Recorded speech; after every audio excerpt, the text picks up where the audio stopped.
네, 여러분 안녕하십니까? 2022년 2월 20일 주일 예배 드리겠습니다. 우리 청년소망교회 주일 예배 드리겠습니다. 먼저 성경 말씀 봉독하겠습니다. 빌립보서 2장 12절에서 13절입니다. 그러므로 나의 사랑하는 자들아, 너희가 나 있을 때뿐 아니라 더욱 나 없을 때에도 항상 복종하여 두렵고 떨림으로 너희 구원을 이루라. 너희 안에서 행하시는 이는 하나님이시니 자기의 기쁘신 뜻을 위하여 너에게 소원을 두고 행하게 하시나니. 아멘. 참 그리스도인이라는 제목으로 말씀을 증거하겠습니다. 리처드 칼슨이 쓴 우리는 사소한 것에 목숨을 건다 라는 책에서 이런 말을 합니다. 우리가 매일 되풀이하는 습관이 개개인의 인생 향로를 결정하는 가장 정신적이면서도 구체적인 기본 원리 중 하나다. 이렇게 말했어요. 다시 말해서 그것이 무엇이든 현재 가장 습관적으로 하는 일이 우리의 미래를 결정짓는다. 그런 말입니다. 우리의 삶은 습관의 반영물입니다. 지금 나의 관심이 어디에 가장 쏟아져 있는지, 하루 24시간 또 일주일 내가 어디서 무엇에 가장 많은 시간을 할애하고 있는지, 내가 정한 목표의 습관이 되는 그러한 행위를 하고 있고 개발하고 있는지에 따라서 우리가 미래가 달라진다는 거예요. 그렇기 때문에 이것에 대해서 우리가 한번 돌아봐야 됩니다. 여러분은 그리스도인이십니다. 그런데 면목상 그리스도인과 진짜 참 그리스도인이 있다고 생각합니다. 여러분은 어느 쪽에 해당합니까? 참 그리스도인 맞으십니까? 그러면 얼마나 기도하고 말씀을 보고 있습니까? 여러분이 기도를 해야 되는데, 또 성경을 읽어야 되는데 생각은 하십니까? 또 그것이 잘 되지 않습니까? 그렇다고 한다면 오늘 이 말씀을 잘 들으시기 바랍니다. 많은 사람들이 해야 되는데 하면서 생각은 하지만 그것이 내적으로 습관화되지 않으면 그것보다 더 쉬운 일을 택하게 되어 있습니다. 예를 들어서 TV 보는 일, 핸드폰 보는 일, 또 잠자는 일, 또 인터넷 이런 것에 시간을 허비하다가 후회하게 되어 있습니다. 분명한 것은 우리가 무엇을 하든지 똑같이 영적인 생활에도 적용이 된다는 것입니다. 우리가 시간을 내서 매일같이 습관화되어 있지 않으면 결국 그러한 일이 그대로 미래를 반영해서 미래를 결정하게 된다는 것입니다. 습관이 미래를 결정할 뿐만 아니라 습관이 바로 우리의 삶을 규정한다는 이야기입니다. 여러분은 영적인 그리스도인입니다. 그러면 영적인 삶을 살아야 되죠. 그런데 그냥 면목상으로만 하나님의 은혜를 받고 구원받은 존재로 바뀌어져 있는, 즉 비그리스도인에서 그리스도인으로 바뀌어져 있는 사람이 있을 수 있습니다. 그래서 죄의 영역에 속해 있다가 그 위치에서 그대로 은혜의 영역으로 바뀌어진 사람, 그래서 멸망의 길로 향하던 길에서 주님 십자가의 은혜로서 구원받는 영생의 생명의 길로 향하고 있는 그 위치로 바뀌어진 사람이 있을 수 있습니다. 하지만 중요한 건 거기서 끝나 있는 사람이 있다는 것입니다. 참 그리스도인이 되지 못하고 그저 입문 단계에 머물러 있는 사람 말입니다. 그리스도인의 성품이 되지 못하고 성도로서의 삶을 살지 못하고 그것이 내적인 습관에까지 이어지지 못해서 진보가 없는 경우를 이름하는 것입니다. 우리는 이 단계를 빨리 벗어나서 참 그리스도인의 단계로 나아가야 됩니다. 위치만이 아니라 성품까지, 말뿐이 아니라 진짜 내면의 모습까지. 그래서 진짜 그리스도인, 뼛속까지 그리스도인이라고 하는 칭호를 받는 데까지 나아갈 수 있어야 되겠습니다. 오늘 본 말씀 12절에서 하반절에서 두렵고 떨림으로 너희 구원을 이루라 이렇게 되어 있습니다. 여기서 이루라는 말을 헬라어로 보면 카테를 가졌을 때 무언가를 다듬거나 발전시켜서 본래의 의도된 온전한 상태에 이르라, 그런 말입니다.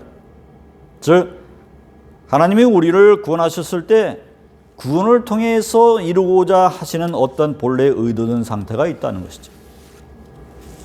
구원하시고 그냥 우리를 내버려 두시는 것이 아니라 본래의 의도된 온전한 상태를 바라고 계십니다. 거기까지 우리가 이르기를 원하시는 것입니다. 그런데 그 상태에 이르는 것은 우리가 무언가를 다듬고 발전시켜야 되는 것입니다. 우리가 무엇을 다듬고 발전시키겠습니까? 우리의 성품, 퍼스널리티를 다듬고 발전시켜야 됩니다. 하나님이 본래 의도하신 그 온전한 상태에 이르도록 말입니다. 그것이 구원을 이루라는 오늘 본문의 말씀인 것입니다. 한마디로 거룩한 습관, 완전을 향한 내적 훈련에 힘쓰라는 것입니다. 일상 속에서 누가 보더라도 저 사람은 그리스도인답다, 이러한 칭찬을 받는 참 그리스도인이 되라는 것입니다. 그래서 그리스도를 닮은 데까지 나아가라, 그런 말입니다. 여러분의 인격과 성품 속에서 겸손함과 사랑과 포용력과 인내, 이러한 열매들이 나타나야 할 줄로 믿습니다. 그렇지 않으면 위치만 바뀌었는데 옛사람 그대의 모습을 가지고 있는, 그것에 머물러 있는 그러한 이상한 신자가 되는 것입니다. 그렇습니다. 여러분에게는 분명히 옛사람의 모습이 있습니다. 세례받기 이전의 모습이 있습니다.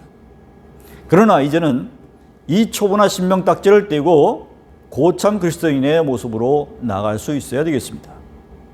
여러분의 위치상뿐만 아니라 면목상뿐만 아니라 진짜 참 그리스도인으로 나아가야 됩니다. 참 그리스도인으로 나아가시기 바랍니다. 참 그리스도인으로 나아간다고 하는 것은 첫 번째로 관심의 문제입니다. 참 그리스도인은 예수를 믿고 구체적인 변화가 따른 사람들입니다. 옛날과 달리 좋아하는 것이 바뀌어 있는 사람들을 말하는 것입니다. 하나님의 은혜에 대한 관심, 갈망이 있어야 될 줄로 믿습니다. 이것이 진짜 그리스도인을 만듭니다. 관심은 누가 가집니까? 내가 가집니다. 누가 관심을 가지라고 명령해 주지 않습니다. 여러분 보십시오. 탁구에 관심을 가져라, 족구에 관심을 가져라, 누가 명령해서 했습니까?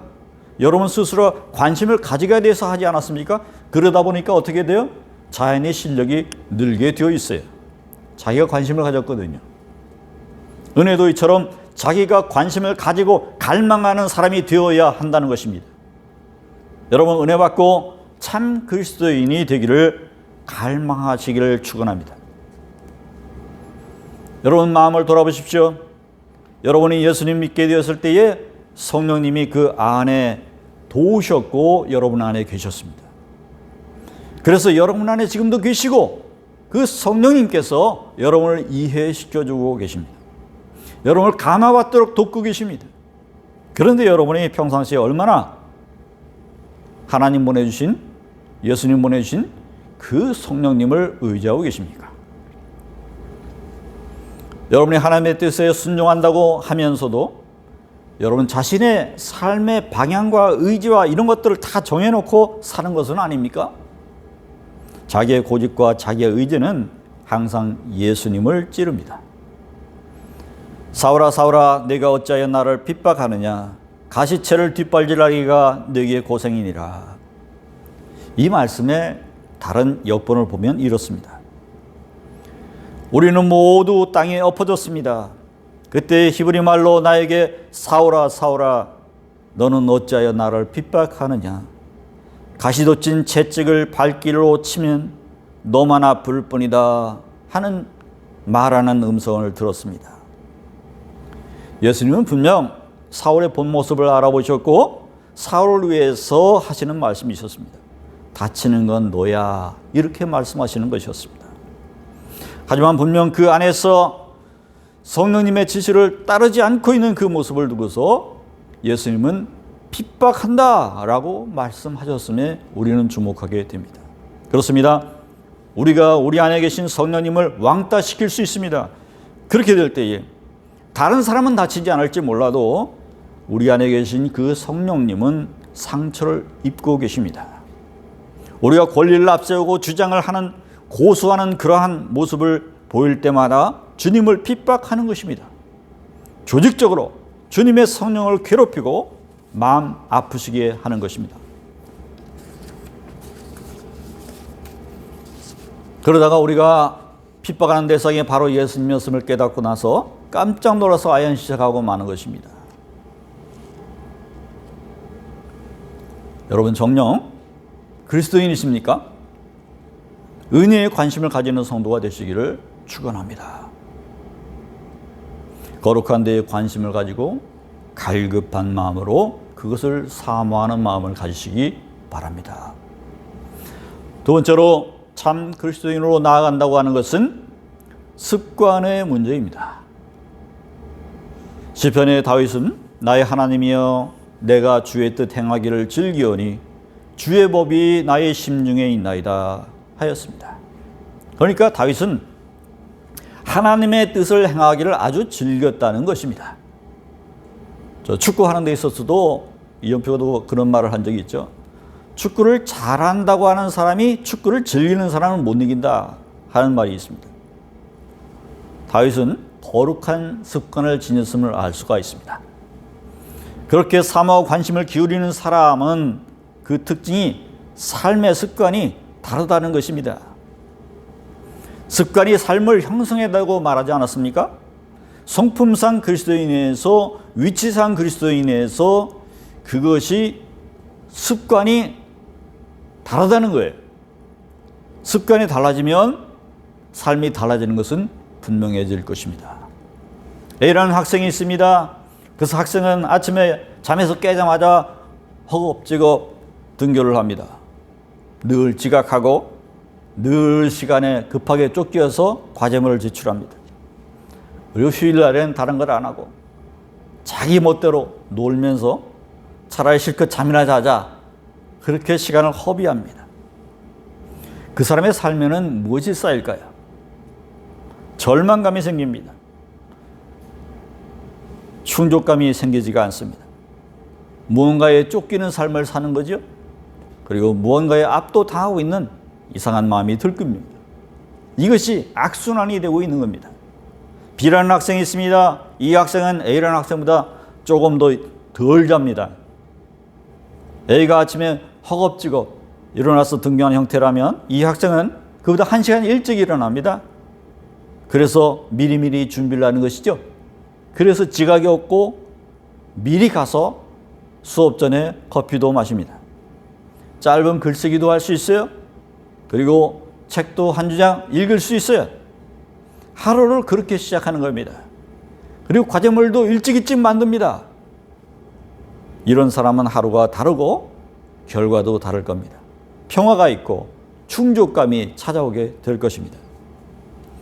A와 B라고 하는 이 사람은 똑같은 시간, 똑같은 일을 두고서도 삶의 질이 다르다는 것입니다. 그쪽은 미리미리 움직이는 그 습관이 그러한 결과를 만드는 것입니다. 여러분 같으면 어떤 삶을 사시겠어요? 여러분, 신앙인으로서 똑같은 시간, 똑같은 삶을 살지만 신앙인다운 삶을 사시기 바랍니다. 말씀을 보고 묵상하고 기도하고 그것을 전하는 습관을 가지시기 바랍니다. 다윗은 같은 본문에서 주의 말씀 전하기를 얼마나 즐겼는지 입술을 닫지 않았다 그렇게 말씀하였습니다. 이것이 바로 다윗이 축복받은 비결이었습니다. 그리스도 안에서 여러분이 좋은 것을 경험하지 못하고 있다면 그건 주님께 대해서 순종을 제대로 하지 않았기 때문입니다. 우리가 단번에 성결해질 수가 없습니다. 일상 속에서 거룩한 습관들이 만들어져서 그것이 쌓여지고 경험이 되었을 때에 그것에 성결을 만들고 여러분의 성결을 이끌게 되는 것입니다. 그 습관들이 스스로 좋아지고 남들에게도 그것이 좋은 경험을 쌓고 있다고 내어 비춰질 때에 그 사람들이 하는 말이 저 사람은 참 그리스도인이구나 이러한 칭찬을 듣게 될 것입니다. 여러분, 그렇기 때문에 좋은 습관을 가지시기를 바랍니다. 세 번째로 참 그리스도인으로 나아간다고 하는 것은 결국 사는 문제입니다. 13절에 이렇게 말합니다. 너희 안에서 행하시는 이는 하나님이시니 자기의 기쁘신 뜻을 위하여 너에게 소원을 두고 행하게 하시나니. 그렇습니다. 아무리 몸에 좋은 보약이라도 좋아야, 먹기 좋아야 먹는 것이고, 아무리 좋은 일도 스스로 원해야 하는 것입니다. 여러분이 예수 믿고 새 사람 되었을 때에 하나님께서 여러분 안에서 소원을 두고 행하셨습니다. 그리고 여러분이 스스로 그 소원을 따라 하나님께 영광 돌리기를 바라고 계십니다. 어느 7살짜리가 공원에서 간식을 먹고서 가방 안에서 성서를 꺼내서 코앞에 들고 그것을 읽기 시작합니다. 그래서 서서 눈동자를 이리저리 굴리면서 책을 읽어요. 한참 후에 그것을 덮고서 다시 책가방에 넣어요. 그리고 할머니한테 얘기합니다. 됐어요 할머니, 이제 가도 돼요. 박물관으로요. 이렇게 말하더라는 것입니다. 그 할머니가 그것을 보고 얼마나 감동했을지. 사실 그 아이는 읽을 줄 몰랐습니다. 글을 읽을 줄도 모르는데 다 읽었다 하면서 그것을 넣은 것이죠. 사실 우리도 비슷한 우를 보고 있습니다. 분명 글을 읽었는데 그 말씀에 초점을 맞추지 못해서 아이가 글을 읽을 줄 모르면서 그거 다 읽었다, 다 안다라고 행동했던 것처럼 우리가 그렇게 행동한다는 것이죠. 글을 읽고 그것이 무슨 뜻인지를 알았음에도 불구하고 그 말씀이 살라고 하는 대로 살지 않은 것은 똑같이 닮은 이러한 모습인 것입니다. 성서는 읽는 동시에 살아야 하는 책입니다. 참 그리스도인의 모습은 읽는 것과 사는 것이 분리된 것이 아닌 하나의 활동이 되는 사람을 말합니다.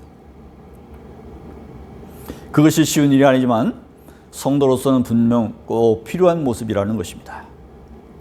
유진 피터슨 목사님의 이 책을 먹으라는 책에 보면 재미있는 이야기가 더 나옵니다. 그분이 커다란 뼈다귀를 좋아하는 개를 키웠다는 것입니다. 그 녀석은 그 뼈다귀를 좋아하는데 어디서 뼈를 주워오면 은밀한 장소에 가지고 와서 그것을 물고 뜯고 이리 뒤집고 저리 뒤집고 빨고 그렇게 한다는 거예요. 그리고 나서 어떻게 으르렁거리면서 소리를 낸다는 거예요. 그리고 나서 땅에다 그 자리에 묻습니다. 그리고 다음날 와서는 또 그런 행동을 하는 거예요. 그리고 언제까지? 일주일 내내 땅을 파서 다시 그것을 물고 빨고 뜯고 던지고 그렇게 한다는 거예요. 이사야서에 큰 사자가 또 젊은 사자가 자기의 먹이를 움키고 으르렁거릴 때에 라는 말씀이 나오는데 여기서 으르렁거리라가 시편 1편에서 다른 뜻으로 나오고 있습니다. 오직 여호와의 율법을 즐거워하여 그 율법을 주야로 묵상하는도다. 시편 63편에도 내가 나의 침상에서 주를 기억하며 밤중에 주를 묵상할 때에, 여기서 양쪽에서 나오는 말이 묵상하다 하죠. 이 묵상하다가 바로 짐승이 으르렁거리는 행위와 같다는 그런 단어입니다. 그 뜻을 행위로 보게 되면 바로 좀 전에 얘기했던 일주일 동안이나 땅에다가 묻었다 꺼냈다 그것을 가지고 놀았던 그 강아지, 그 개의 모습과 같다는 것입니다. 다시 말해서 여기에 나오는 말씀을 묵상한다고 하는 것은 조용히 책을 꺼내서 읽고 다시 덮어두는 그러한 행위가 아니라 여기서 강아지가 하는 행동, 그래서 그를 맛보고 음미하고 그 달콤하고 향긋하며 입에 침이 고이고 영혼에 힘을 불어넣어주는 그 낱말들을 기대하면서 받아 먹고 나지막하게 소리를 내는 그러한 방식의 독서 방식을 말하는 것입니다. 말하자면 자신의 종교에 푹 빠져 사는 것을 의미하는 것입니다. 너희는 여호와의 선하심을 맛보아 알지어다. 아멘입니까? 여러분도 그러하십니까? 성경 읽기에 적합한 독서 방식은 하나밖에 없어요. 그 말씀이 우리의 삶을 꿰뚫고 있음을 믿고 마치 음식이 우리에게 위장으로 들어오듯이 우리의 영혼으로 들어와서 혈관을 거쳐서 그것이 혈관의 피처럼 퍼져서 거룩과 사랑과 지혜가 되도록 해야 된다는 것입니다. 말하자면 사는 것입니다. 여러분, 하나님의 은혜에 관심을 기울이시기 바랍니다. 거룩한 습관을 길들이시고 그것을 즐기시기 바랍니다. 하나님 주시는 말씀에 따라서 묵상하고 그 말씀의 지시대로 사시기 바랍니다. 그것이 참 그리스도인이 되는 길입니다. 여러분 모두가 이 말씀을 통해서 자극을 받아서 좀 더 영적인 신앙인이 되어가기로 하는 그러한 출발점 삼기를 간절히 바라고 여러분의 그 길에 축원을 하도록 하겠습니다. 기도합시다. 하나님 은혜 감사합니다. 우리가 초보 딱지를 떼고 우리가 신명 딱지를 떼고 고참 신앙인으로 나아갈 수 있도록 하나님 우리를 이끄신다고 하는 것을 오늘 말씀을 통해서 배웠습니다. 하나님 우리 안에서 소원을 두고 행하시나니 우리가 그 소원을 이루어드릴 수 있는 신앙인 되게 하여 주시옵소서. 우리가 거룩한 삶의 습관을 체화해서 우리의 일상 속에서 반영해서 참 그리스도인다운 삶을 살아낼 수 있도록 인도하여 주시옵소서. 예수님의 이름으로 간절히 기도했습니다. 아멘. 이제는 우리 주 예수 그리스도의 은혜와 그 외아들을 보내주신 아버지 하나님의 크고 놀라우신 사랑하심과 내주 감동 주시고 동행하시고 지시하여 주시는 성령님의 역사가 지금 오늘도 은혜 받고 우리의 결단하는 것을 끝까지 지켜나가기로 다짐하는 우리 청년소망 모든 교우들 위해 지금부터 영원히 함께 계시옵시기를 간절히 축원하옵나이다. 아멘.